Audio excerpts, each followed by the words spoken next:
देवासुर संग्राम के आरंभ में देवता और दैत्य ब्रह्मा जी के पास गए। दोनों ने ब्रह्मा जी से पूछा कि उनके पारंपरिक कलह में कौन सा पक्ष जीतेगा। इस प्रश्न पर ब्रह्मा बोले, जिस पक्ष की या उससे राजा रज्जी शस्त्र धारण कर युद्ध करेगा उसी पक्ष की विजय होगी। राजा रज्जी अत्यंत पराक्रमी और अतुल्य बल के स्वामी थे और मानवों के इंद्र थे। उनके 500 पुत्र भी थे। सबसे पहले दैत्यगण राजा रज्जी के पास सहायता के लिए पहुंचे तो वे बोले, देवताओं पर विजय के बाद यदि आप मुझे अपना इंद्र मान लें तो मैं आपके पक्ष से लड़ सकता हूं।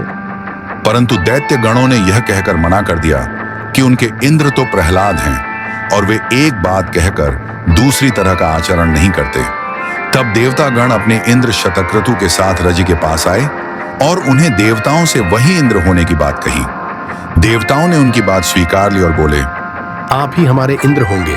अतः रज्जी ने देव सेना का नेतृत्व किया और अपने अनेक महान अस्त्रों से असुरों की संपूर्ण सेना का नाश कर दिया।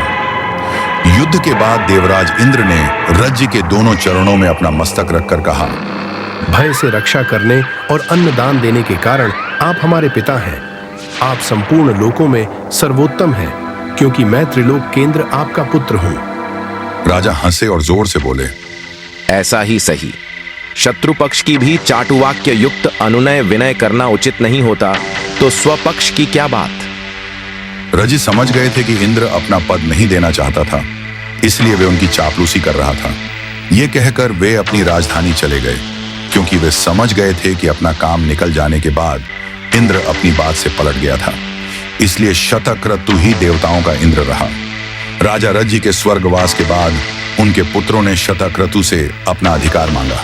शतक्रतु के मना करने पर रज्जी के पुत्रों ने स्वर्ग लोक पर आक्रमण कर और देवताओं को पराजित कर इंद्र पद का भोग किया। तब शतक्रतु भगवान बृहस्पति के पास पहुंचे और सहायता की गुहार लगाई। बृहस्पति इंद्र के अच्छे मित्र थे और जब चंद्र ने उनकी पत्नी का हरण किया था तब इंद्र ने उनकी सहायता की थी। बृहस्पति जी ने रज्जी पुत्रों की बुद्धि मोहित करने के लिए और इंद्र की तेजो वृद्धि के लिए एक हवन किया।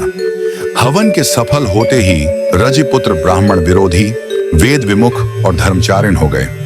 फिर इंद्र ने उन्हें युद्ध में हराकर मार दिया और अपना राज्य फिर से पा लिया। ये कथा हमें सिखाती है कि पराक्रम के साथ विवेक आवश्यक है। रज्जी अद्वितीय योद्धा थे, पर राजनीति की चालें उनके पराक्रम को निष्फल कर गईं। अगर आपको यह कथा पसंद आई हो तो आपसे अनुरोध है कि कृपया हमारे चैनल को लाइक करें और सब्सक्राइब करना न भूलें। आपका ऐसा करने से हमें उत्साह और प्रेरणा मिलती है। धन्यवाद। जय श्री राम। अज्ञानी की लालसा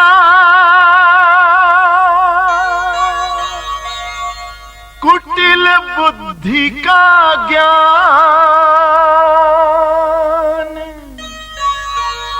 कूटनीति के योग से बनता प्रलय समान।